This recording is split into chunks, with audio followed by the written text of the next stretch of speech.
एक वृक्ष पर एक उल्लू रहता था। उल्लू को दिन में दिखाई नहीं पड़ता, इसीलिए वह दिन भर अपने घोंसले में छिपा रहता है। और जब रात होती है तो वे शिकार के लिए बाहर निकलते हैं।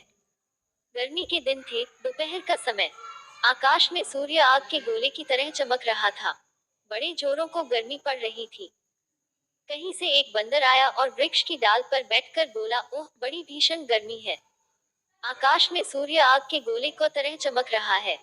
बंदर की बात उल्लू के भी कानों में पड़ी। वह बोल उठा, क्या कह रहे हो?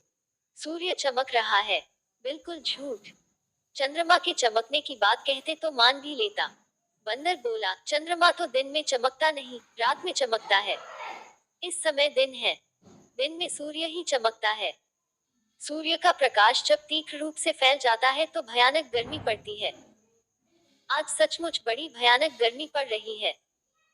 बंदर ने उल्लू को समझाने का बड़ा प्रयत्न किया कि आकाश में सूर्य चमक रहा है और उसके कारण भयानक गर्मी पड़ रही है, पर उल्लू अपनी बात पर अड़ा रहा। बंदर के अधिक समझाने पर भी वह यही कहता रहा कि न तो सूर्य है, न सूर्य का प्रकाश है और न गर्मी पड़ रही है। उल्लू और बंदर दोनों जब देर तक अपनी अपनी बात पर अड़े रहे थे, तो उल्लू ने अपने दोस्तों के पास चलकर निर्णय करने का विचार किया। बंदर ने उल्लू की बात मान ली। उल्लू उसे साथ लेकर दूसरे वृक्ष पर गया। दूसरे वृक्ष पर सैकड़ों उल्लू रहते थे। उल्लू ने अपने जाति भाइयों को एकत्र करके कहा, भाइयों, इस बंदर का कहना है, इस समय दिन है और आकाश में सूर्य चमक रहा है। आप लोग ही निर्णय करें, इस समय दिन है या नहीं, और आकाश में सूर्य चमक रहा है या नहीं।